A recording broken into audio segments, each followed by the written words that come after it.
इस्तीफा देके तो इस वजह से गए कि हमें मंत्री बना दो, और बाबा जी ने तो इनको ठेंगा दिखा दिया, कहा जा विधायक की बन के फिर से आवा। अब विधायक तो बन ना पाई है। अच्छा, ना बन पाई है, कन्फर्म है कि विधायक ना बन पाई है। अच्छा। और ओकरे बाद इनके मंत्री भी ना बनाई है। तो एक पुरानी कहावत आप सुने होंगे कि धोबी का कुत्ता घर का ना घाट का।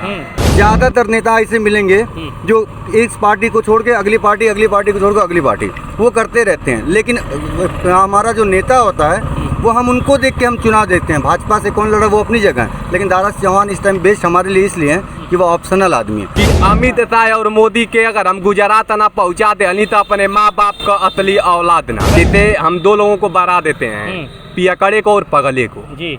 तो वो पागल हैं और शाम को पीते भी हैं, तो दोनों हैं। मित्रों नमस्कार, मेरा नाम शेख उमर आजमी है। आप देखना शुरू कर चुके हैं जिया न्यूज़। फिलहाल उत्तर प्रदेश के एक ज़िले मऊ में है। मऊ की एक विधानसभा घोषी है जिसका उपचुनाव होना है। दारा सिंह चौहान के इस्तीफा देने के बाद ये सीट खाली पड़ी है, जिस पे अब उपचुनाव 8 सितंबर को वोटिंग होनी है, जिस पर हमारे साथ मऊ ज़िले के कुछ लोग मौजूद हैं जो घोसी विधानसभा सीट के लिए बातचीत करेंगे। आइए हम सबसे पहले बातचीत करते हैं। सर क्या नाम है? सबसे आप ही से शुरू करते हैं, क्या नाम है आपका? साजिद साहब, आप बताएं आपके हिसाब से फिलहाल इसे पहले यहीं तो शुरू करते हैं। 16 महीना रहे हैं दारा सिंह चौहान जी, क्या बढ़िया विकास कर पाए हैं? कुछ भी हमारा नहीं हुआ यहाँ पे। तो वो जीतने के बाद देखे, हम लोग देखे ही नहीं है। जीतने के बाद देखबे नहीं देखे ही नहीं। उसके पहले इलेक्शन में देखा गया, आए गए, सब मोहल्ले में आए गए हैं, लेकिन उसके बाद जीतने के बाद हम लोग देखे ही नहीं है। अरे एक बार पीछे अपने शकल दिखाए थे वो इलेक्शन में, अब ये तो यही इलेक्शन है, इधर आएंगे। हाँ, फिर आएंगे, फिर हम लोग देखेंगे।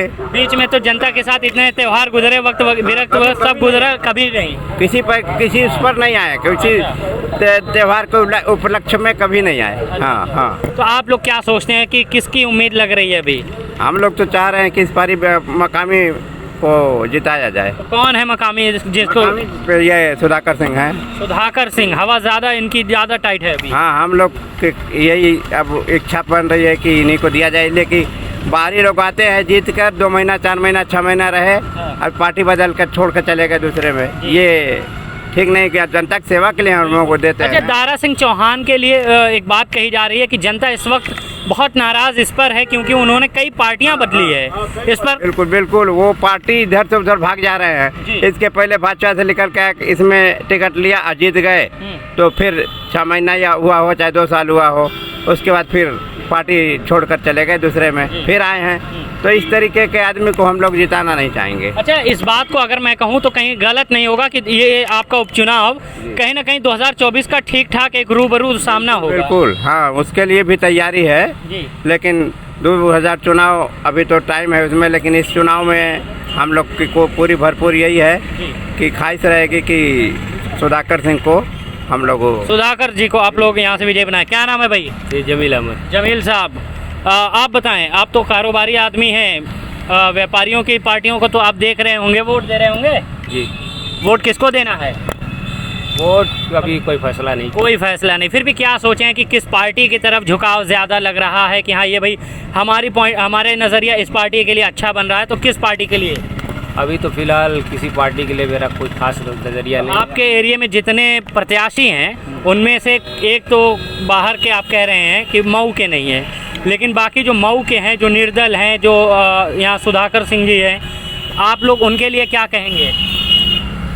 सुधाकर सिंह जी के लिए क्या कहेंगे, अब सबको देख लिए हैं, किसी भी नेता की कोई मतलब खास यहाँ पे वो नहीं रही है, सभी लोग का वही हाल है। अच्छा, इस तरीके से अगर आप उपचुनाव में कह रहे हैं ये बात, तो सामने लोकसभा चुनाव की क्या हालत होने वाली है?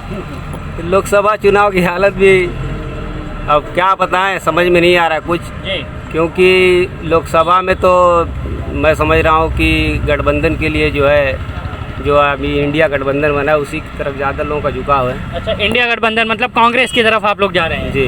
क्यों है आखिर, क्यों? नहीं, मैं नहीं जा रहा, मतलब लोगों के ज़्यादातर से रहा ही है। आप नहीं जा रहे, आप मोदी जी की तरफ हैं? नहीं, मोदी जी की तरफ भी नहीं है। क्योंकि अब हमको तो यही नहीं समझ में आ रहा है कि सेकुलर कौन है, कम्युनल कौन है। अभी देख लीजिए, दारा सिंह उधर गए तो कम्युनल हो गए, इधर आए तो सेकुलर हो गए, कुछ समझ में नहीं आ रहा। नेताओं का ये हाल है तो हम लोग क्या सोचें? मतलब बहुत गड़बड़ हो रहा है, बहुत ज़्यादा गड़बड़ हो रहा है। कुछ समझ में नहीं आ रहा है कि कौन नेता कैसा है, उसकी विचारधारा कैसी है, उसका और सब जो है उसकी सोच क्या है, और देश के लिए तो समझ लीजिए कि सभी हानिकारक ही साबित हो रहे हैं। मुझे कुछ सर मैं आपसे एक बात जानना चाहूँगा, हाल ही में कांग्रेस से राहुल गांधी ने भारत जोड़ो यात्रा शुरू किया था, उस पे जनता का क्या असर है? कुछ बदलाव आया क्या? नेता अब राहुल गांधी को नेता की नज़र से देखा जाने लगा? बिल्कुल बिल्कुल, राहुल गांधी की बहुत अच्छी पकड़ हुई, बहुत मेहनत सफल हुई है, और उम्मीद लग रही है कि आगे और सफलता मिलती जाएगी। अच्छा। हाँ, राहुल गांधी तो को। क्या उम्मीद कर सकते हैं हम कि 24 में इंडिया गठबंधन की सरकार हो? फिर बिल्कुल हम लोग भी वही चाह रहे हैं कि गठबंधन मेरे साथ एक देख पा रहे हैं समाजवादी पार्टी के कार्यकर्ता आप लग रहे हैं सर। जी सर बिल्कुल। क्या नाम है आपका? मेरा नाम अखिलेश यादव है। अरे बाप रे, पूरे राष्ट्रीय अध्यक्ष का नाम रख के एकदम बढ़िया मजा मिल गया। मऊ में है हम जी। क्या नजरिया लग रहा है इस वक्त? यही घर का लाल सुधाकर। घर का लाल सुधाकर, अरे जी। बहुत बढ़िया। कहाँ इधर अपने मंत्री जी के लिए जगह नहीं है का? अरे मंत्री जी के लिए जगह उनके आजमगढ़ में है, जाएं। अरे भाई क्या बात कर रहे हैं, पड़ोसी है की बात हुई ना, पड़ोसी का घर तो अपने घर बराबर होता है। अरे नहीं, पड़ोसी का घर का अपना घर नहीं बताएंगे। काहे नहीं बताएंगे? अरे गजब बात कर रहे हैं, पड़ोसी घर को अपना घर बताएंगे आप? अरे कह तो सकते हैं ना, प्यार मोहब्बत में इतना नहीं होता है। अरे प्यार मोहब्बत में दूसरे के घर का अपना घर बता देंगे आप? माने मंत्री जी के लिए जगह नहीं मऊ में? बिल्कुल नहीं है। अब तक बहुत निवासिया लोग रह चुके, पैदाशूट प्रत्याशी बहुत लोग रह चुके, अब घर का लाल सुधाकर होगा। अच्छा, तो क्या उम्मीद लग रही है कि आपके कहने से, चूंकि आप कार्यकर्ता हैं समाजवादी पार्टी के, तो आप उसी तरफ झुकाव करेंगे? माहौल क्या बन रहा है? माहौल ही बता रहे हैं आपका। हाँ। ये गोती की जनता की ये आवाज है जी। कि घर का लाल सुधाकर। अच्छा। इनको मौका मिला था, इनको 5 साल के लिए मौका मिला था, लेकिन इनको नहीं चाहिए था। इन्होंने ये कह दिए कि हमको भैया विधायकी पद नहीं चाहिए, हमको मंत्री पद चाहिए। हाँ। इस्तीफा देके तो इस वजह से गए कि हमें मंत्री बना दो, और बाबा जी ने तो इनको ठेंगा दिखा दिया, कहा जा विधायक की बन के फिर से आवा। अब विधायक तो बन ना पाई है। अच्छा, ना बन पाई हैं? कन्फर्म है कि विधायक ना बन पाई है। अच्छा अच्छा। और ओकरे बाद इनके मंत्री भी ना बनाई है। हाँ। तो एक पुरानी कहावत आप सुने होंगे कि धोबी का कुत्ता घर का ना घाट का, बस वही हाल इनकी है। अच्छा, बुरा ना मनिया, लेकिन एक और नेता रहे जो समाजवादी के पहले दोस्त रहे, अब बाहर झुक गए हैं जी। राजभर जी, जी। उनके बारे में क्या कहा था? उनके बारे में? हाँ। अरे भैया उनके बारे में जितना कहबा उतने कम है। कहे उहे न कहले रहला हाँ। कि अमित शाह और मोदी के अगर हम गुजरात ना पहुंचा दे तो अपने माँ बाप का असली औलाद ना। हाँ। आपके का पहुंचावे के बात कहा था वो सुन ला? अब हाँ? उनका बात जैसे हम 2 लोगों को बरा देते हैं, पियकड़े को और पगले को जी, तो वो पागल हैं और शाम को पीते भी हैं, तो दोनों हैं। और उनकी बात तो हम बरा ही देते हैं, उनकी बात पर हम ध्यान नहीं देते हैं। अच्छा, चूंकि मऊ में उनका भी वर्चस्व रहा है पिछले वो चुनाव में। अरे भैया तो वो दलाल है, अपने जात का सौदा करता है। हाँ। आप कैसी बात कर रहे हैं? जो अपने जात का सौदा करे, कहता है कि मेरे पास इतना वोट है, पूर्वांचल में मेरा इतना सीट है। मैं जानना चाहता हूँ आपसे, क्या अपने बेटा का वो सीट बचा पाया था? आप इस बारे में जानते हैं? जिसका इतना वर्चस्व है 47 सीट से, और ये 125 सीट पे ला देता है, 111 सीट पे ला देता है, और अपने बेटा का सीट नहीं बचा पाता है। वो कैसा पूर्वांचल का दबदबा है? पूर्वांचल के बाहर उसका बेटा। बात बताइए, चूंकि दारा सिंह जी भी मंत्री पद के लिए वहाँ पे गए थे, आपका कहना? जी। राजभर जी भी मंत्री पद के लिए गए थे, लेकिन उनको तो स्टूल पे भी जगह नहीं मिल रही है, बहुत कोने कब्जे में बैठा दिया जा रहा है। आपने बहुत सही सवाल किया था जी। अच्छा, आपने उनका बात सुना होगा, एक बार कह रहे थे जी। कि वो केशव प्रसाद मौर्य जी को एक बार स्टूल पे बैठा दिया, तो कह रहा था कि अगर उसके जगह पर हम रहते तो वह स्टूलवा चला के मर्दी कपड़ा फाट जात। हाँ। तो अब तो उनके स्टूलवा छीन लेना को खड़े रहे पड़ता। तो अब का चपलवा निकाल के मरी है। हाँ, ये बात है। अब हम जानल चाहते हैं तो कि का अब चपलवा निकाल के मरी है? आप पीछे में तो रहला, मौका तो रहे, काहे न मरला? बिल्कुल बिल्कुल। उ तो बहुत डेरात रहला आ मरिए और ये कुछ ना। अब तो उनका ई भइल बाबू धोबी कुत्ता घर वाली घाट वाली उनहु पे हुए कहावतिया बा। बिल्कुल बिल्कुल। अब वो केरो के ना रही है। धन्यवाद भाई साहब, बढ़िया बात रही आपके साथ, लेकिन और भी मेरे साथ कुछ लोग हैं, मैं देखता हूँ। क्या नाम है भैया? रमजान अहमद। अरे बहुत बढ़िया, मुबारक हो रमजान साहब। ये बताइए आपके हिसाब से क्या हो रहा है मऊ में, किसके तरफ झुकाव ज्यादा है? देखिए सर, मैं इस मामले में कुछ बात नहीं कर पाऊंगा। क्यों ऐसा? ऐसा हमको जानकारी है ही नहीं, तो मैं बात। चलिए, हम ज्यादा आपको छेड़ेंगे भी नहीं। इधर कुछ लोग। भैया क्या नाम है आपका? मोहम्मद नासिर। नासिर साहब, आपके हिसाब से मऊ में क्या हो रहा है? राजनीति किसकी तरफ ज्यादा झुकाव पे है? वो जो है सही है, तब वो उम्मीद है कि दारा निकल जाएगा फिर। दारा सिंह चौहान उम्मीद है। जी जी जी। ऐसा कहाँ है? हाँ, ऐसा कहाँ है? ऐसा कहाँ है? सब वो दारा को चाहने वाले हैं, इन लोग कुछ भी कहें दारा। हाँ हाँ देखा वो कहा था कि ना जीत भैया भाई चाचा यहाँ बैठे कोड़ी डरवाए थूक देंगे, कोड़ी हो जाओगे, वही कहना। मैं कहने दीजिए, कौन कहावत बोले भैया? बहुत बढ़िया बोले। कोड़ी डरवाए थूक देंगे, कोड़ी हो जाएंगे, वही कहना। मैं उन लोग का कहने दीजिए, वक्त आएगा पता चल जाएगा। लेकिन जीती है तो दारा सिंह चौहान जी है। जी जी, ये आपका कहना है। जी जी। और लोग भैया देखते हैं। हाँ फिर से भैया बोल रहे हैं, क्या बोल रहे हैं? कौन बेच पर चिनौआ जीती? हम बोले भैया साहब कुछ काम बताएं, काम वाम तो हुआ होगा। काम कौन कराता है? सब वही खाते हैं, अपना उल्लू सीधा करते हैं सब। आए वो जीती हैं तो उन्हीं में काहे उनके गेहूं भैया लगल बा कि उन्हीं के सब खोजी। जब केहू कमवा ना कराई भैया, जब केहू कमवा करेबे ना करी तो वे बार बार काहे जीती हैं? दूसरों को तो मौका मिले चाहिए। बिल्कुल मौका मिलना चाहिए। हम इधर भी कुछ लोग मौका के लिए हैं। भैया क्या नाम है आपका? बोला जी। आपके हिसाब से बताइए किसकी तरफ झुकाव ज्यादा है? समाजवादी पार्टी की तरफ से, यानी समाजवादी पार्टी के सुधाकर सिंह से जी। तो क्या विधायक बना के मानेंगे? मानेंगे। अच्छा, पिछले जो 16 महीने विधायक रहे दारा सिंह चौहान जी, उनके बारे में क्या कहेंगे कि विकास हुआ कि नहीं? क्या दल बदलने की वजह से कुछ वोट कम होंगे, क्या कुछ है? इनका अस्तित्व कोई नहीं है, कभी इधर कभी उधर। अरे भैया ऐसा मत कर, हम मंत्री रहे हैं एक जमाने में। मंत्री रहे हैं, अपना उल्लू सीधा करने के लिए मंत्री रहे हैं। मैंने आप कुछ ना नहीं, कुछ नहीं। तो आप किसके तरफ? अब सुधाकर सिंह जीतेंगे। अभी मान लीजिए उपचुनाव में आप कह रहे हैं सुधाकर सिंह की, मतलब समाजवादी पार्टी की तरफ आपका झुकाव है। हम 2024 के इलेक्शन में भी बात कर लेते हैं। क्या उधर आपको लग रहा है कि उधर क्या होने वाला है या क्या कुछ होगा? इसमें रिजल्ट खुद मालूम हो जाएगा अगला चुनाव का। जबरदस्त भैया जी। देखिए दोस्तों, अब हम ये आपको दिखा देते हैं, बहुत ज़्यादा इधर नहीं जाएंगे। जी जी भैया आ जाएं। भैया इधर ही बताइए क्या कह सकते हैं? हमारा ये कहना है बड़े भाई, हम घोसी विधानसभा से हैं 354 से। बिल्कुल। और दारा सिंह चौहान के जीतने की सबसे मेन वजह मैं आपसे बता दूं, हाँ। एक व्यक्तिगत उनका जो है, जो आदमी से जुड़ने का जो तरीका है वो काफ़ी बेस्ट है। मधुबन में पहले वो चुनाव लड़े, लोगों ने कयास लगाई, बहुत लोगों ने कयास लगाई कि वो आएंगे यहाँ तो हार जाएंगे, कहा है उन्होंने। लेकिन उन्होंने क्या किया, लोगों को बनाया है, लोगों से एक अच्छे तरीके से उनका मिलना जुलना रहता है, तरीका है बात करने का। और एक बड़े आदमी भी हैं भाई, मंत्री रह चुके हैं। अगर उन्होंने एक कॉल कर दी तो एक छोटा मोटा काम तो हो ही जाना है भाई। एक दो बार नहीं, न जाने कितनी बार मंत्री रहे हैं, हर पार्टी में उन्होंने रहा है। ऐसा नहीं कि एक पार्टी है दूसरी पार्टी। लगभग इस वक्त की मैं आपसे बात कर रहा हूँ, ज़्यादातर नेता ऐसे मिलेंगे जो एक पार्टी को छोड़ के अगली पार्टी को छोड़ के अगली पार्टी, वो करते रहते हैं। लेकिन हमारा जो नेता होता है वो हम उनको देख के हम चुनाव देते हैं। भाजपा से कौन लड़ा वो अपनी जगह है, लेकिन दारा चौहान इस टाइम बेस्ट हमारे लिए इसलिए है कि वो ऑप्शनल आदमी है। वो मंत्री बनेंगे, घोसी में जहाँ 10 करोड़ का काम आना है, मंत्रालय से वो अपना लिखवा के लेके आएंगे, 20 करोड़ का काम कराएंगे। हमारे ठेकेदार भाई भी खुश रहेंगे, जनता भी खुश रहेगी, और लोग वैसे भी डबल इंजन की सरकार है ही है। एक सेकंड में टोकना चाहूँगा आपसे सर, जैसा कि हाँ भैया आप आए। अरे भाई मौका मिले आपको, बताएं क्या कह रहे हैं भैया दारा सिंह चौहान जी? इनसे पूछना चाह रहे हैं कि ये अब तक 1 साल विधायक रहे हैं, इनसे पूछिए कि उनको कितनी बार देखे हैं। हाँ। अगर इनको एक काम पड़ जाएगा, मान लीजिए उनके लेटर पैड पे अगर किसी के दवा के लिए, अगर हमें अगर दवा के लिए अगर उनके लेटर पैड पे अगर लिखवाना पड़ जाएगा, ये कहाँ जाएंगे? उनको लखनऊ खोजेंगे कि नोएडा खोजेंगे कि आजमगढ़ खोजेंगे कि मऊ खोजेंगे? इनसे पूछे कहाँ इनको मतलब खोजेंगे हुए। भाई साहब को जवाब? भैया बहुत अच्छी बात कही इन्होंने। ये सोचना चाहिए था, ये बोलने अच्छे सबको लिए एक इन्फॉर्मेशन है हमारी।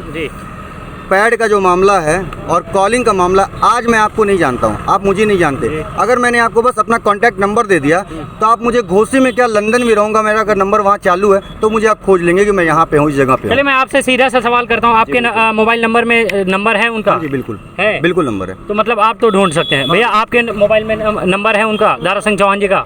नंबर तो है नहीं, लेकिन रखना पसंद भी नहीं करूंगा ऐसे लोगों को। जी। तो आप कैसे, अगर फिलहाल अगर वो विधायक बनते तो कैसे आपका काम होगा? आप तो चाहते हैं कि समाजवादी पार्टी से कोई बने, वो कैसे विधायक बन जाएंगे? आप कैसी बात कर रहे हैं? जब घर का लाल सुधाकर जब यहीं का है तो वो कैसे विधायक? सवाल ही नहीं बन रहा है। भाई साहब एक मऊ में एक बढ़िया बात ये भी कही जा रही है, बहुत ज्यादा लोगों ने इस पे अपनी आवाज उठाई है कि हम अपने घर के लाल को वोट देना पसंद करेंगे, ना कि किसी बाहर को। ऐसे बड़े भाई मुख्तार अंसारी साहब हमारे जो हैं जी, जो प्रेजेंट के विधायक थे, उनके लड़के विधायक हैं, अब्बास विधायक, वो भी बाहर ही नहीं है। ठीक है, जब आपका नेता, जब आपके मन माफिक नहीं होगा तो एक स्लोगन चालू होता है किसी भी चीज़ का, हर एक जगह होता है। हमारा राइट है, फंडामेंटल राइट है कि हम अपनी बात रखें। अगर हमारा नेता, जब इससे पहले समाजवादी पार्टी से उन्होंने लड़ा था चुनाव, हमारे चुन्नू चा जो कि एकदम लोकल है यहाँ के, घोसी का इससे लोकल हैं कि यहाँ जितने लोग खड़े हैं उनसे बाय नेम बाय फेस बता सकता है उनके बारे में, और उनसे मिलने जुलने। उस टाइम ये स्लोगन काम क्यों नहीं आया? घर के लाल तो वो भी थे ना। उस वक्त आपने अपना स्लोगन समाजवादी पार्टी में वो आ गए तो बस सब कुछ भूल गए आप कि वो हमारे नेता हो गए। कल की डेट में वो दूसरे पार्टी में चले गए तो वो बाहरी हो गए। ये तो नहीं चलेगा ना फिर। उस टाइम इस मधुबन से भी आए थे, आपको भी पता था कि मधुबन से भाजपा से उन्होंने चुनाव लड़ा था। यहाँ पे सपा, उस टाइम उन्होंने जब भाजपा छोड़ के सपा में आए तब वो आपके ठीक थे। मैं आज सीधी सौ की सीधी भाई एक ही बात कहूँगा, मैं पार्टी विशेष से बात नहीं कर रहा हूँ, मेरा किसी भी पार्टी से कोई बहुत ज़्यादा लेना देना नहीं है। मैं व्यक्ति विशेष की बात कर रहा हूँ कि उस बंदे के अंदर सबसे अच्छी क्वालिटी ये है कि वो मंत्री बनेंगे या नहीं भी बनेंगे। आज भाजपा की सरकार है, डबल इंजन की सरकार है, जहाँ काम उनको डायरेक्ट, भाई हमारे दूसरे विपक्ष का कोई नेता विधायक बनता है तो वो बनेगा डायरेक्ट जाके भाजपा के मंत्री से मिलेंगे, काम लेके आएंगे। ये तो भाजपा में रहेंगे ना, विधायक ही बन जाएंगे, भाजपा में रहेंगे, जाके उनसे सिग्नेचर करा लिया, काम करा लिया, आराम से काम हो जाना है। तो ये मैं भाई साहब, मंत्री बनने के लिए विधायक बनना जरूरी नहीं है। वो एमएलसी बना के भी मंत्री बन सकते हैं। उनको अगर मंत्री बनाना ही है तो भारतीय जनता पार्टी उनको एमएलसी बना के उनको मंत्री बना देगी।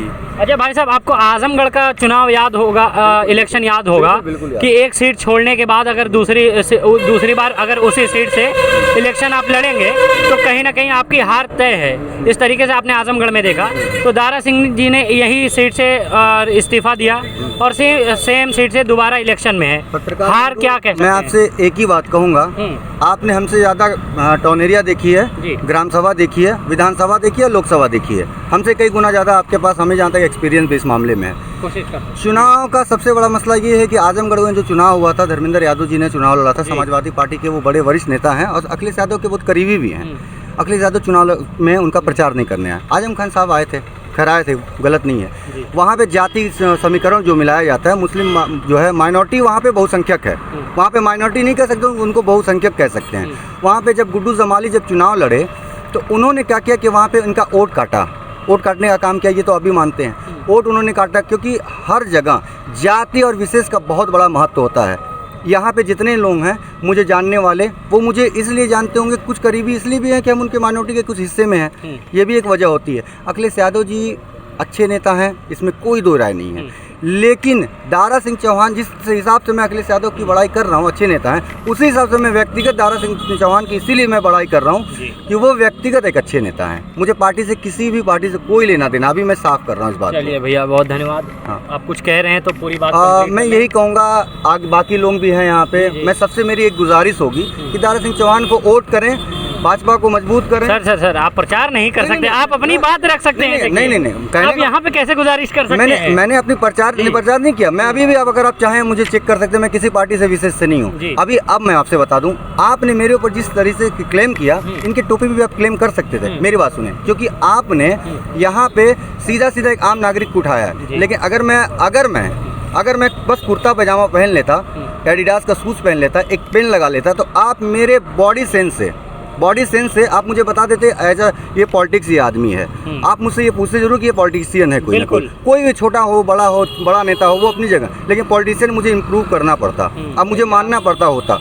आरएसएस के पास कोई ऐसा वो नहीं है कि वो कुर्ता पहन के आए, टोपी लगा के आए, झंडा लगा के आए। आरएसएस के लोग ऐसे ही घूम रहे हैं, इसी तरह जिसे एक चट्टी चौराहे पे बैठ रहे हैं और लोगों को भ्रमित करने का काम कर रहे हैं। जी भाई साहब, बहुत कम शब्दों में इस बात को खत्म किया जाए। आरएसएस कोई पार्टी नहीं है, आरएसएस एक विचारधारा है। इस बात से ये इनकार कर सकते हैं बड़े भाई, न मैं इनकार कर सकता हूँ। आरएसएस एक विचारधारा है, ड्रेस कोड इनका भी है, लेकिन ड्रेस कोड का मतलब एक वर्दी, सिपाही की जो वर्दी होती है, वो ड्रेस कोड ऑन ड्यूटी वर्दी पे अपना वो काम करता है। ड्यूटी के बाद वो जो है कि ख़त्म कर देता है वो मामला, अपने नॉर्मल ड्यूटी में जो कपड़ा होता है वो पहन लेता है। तो आरएसएस कोई पार्टी नहीं है, विचारधारा है। और हर आदमी का, मेरा भी हक है, इनका भी हक है, इनका भी हक है, जितने लोग यहाँ पे बैठे हैं सबका हक है अपनी बात रखने का। आरएसएस वाले अगर अपनी बात रखने हैं, उनको लगता है कि सही है तो माने उनकी बात।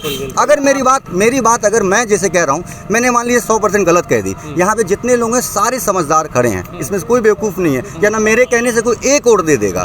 लेकिन अगर मैं गलत हूँ तो मेरी बात ना माने, अगर मैं सही हूँ तो मेरी बात माने। बिल्कुल बिल्कुल, धन्यवाद जी। बस हम एक बात आपसे पूछना चाहता हूँ, मैं भारतीय जनता पार्टी को किस बेस पे वोट दूंगा, वजह बताइए, एक फायदा बताइए हमको। मेरे हिसाब से आप कुछ मैं कैसे कह सकता हूँ कि किसी को वोट दीजिए ना दीजिए आप, लेकिन वोट का आप बता दीजिए कि भारतीय जनता पार्टी अगर वो किसान के नाम पे अगर वोट मांग ले, हाँ, वो सिर्फ एक हिंदू और मुस्लिम के नाम पे वोट मांग सकती है, मंदिर और मस्जिद के नाम पे मांग सकती है। इसके सिवा और एक विकास का नाम बताइए और ये मऊ का विकास बताइए, तब हम मानेंगे आपकी बात। चलिए भैया, आपके हिसाब से अपनी बात यहाँ पे एक बार मैं दर्शकों दिखाना चाहूँगा आपको कि छोटी सी बात करते करते कितने लोग जमा हो गए हमारे साथ। लेकिन बात जो रही वो ज़बरदस्त बात रही, पूरे मऊ को निचोड़ के रख देने वाली बात यहाँ से हमारी निकली। देखते रहिए हमारे साथ, बहुत बहुत शुक्रिया आपको देखने के लिए ज़िया न्यूज़।